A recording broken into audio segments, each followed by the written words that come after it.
जई हा कबहू ना कहानी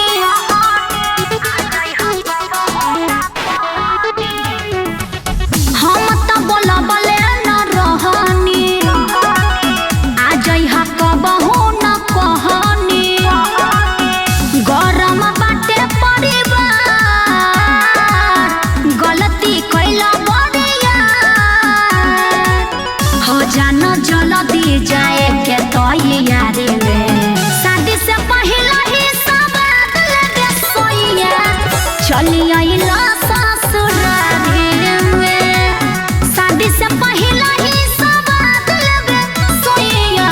चली आइला ससुरारी में। अरे हट छोरा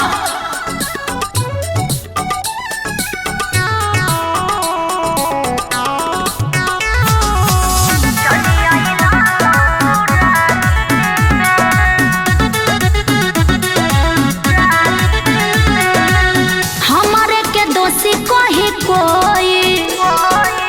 मिले खाती पागल है होई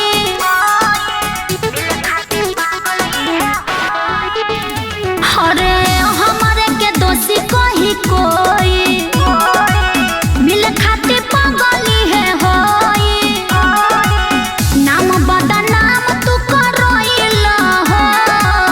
काहे बेचैन पिया भइल हो मुन्ना मोहित जनिता कयल मारी में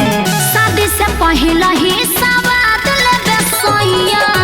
चली आइला ससुरारी में शादी से पहले ही सवाद लेबे राजा चली आइला ससुरारी में जा नाच देलो चली आइला ससुरारी में शादी से पहले ही सवाद लेबे सोइया चली आइला।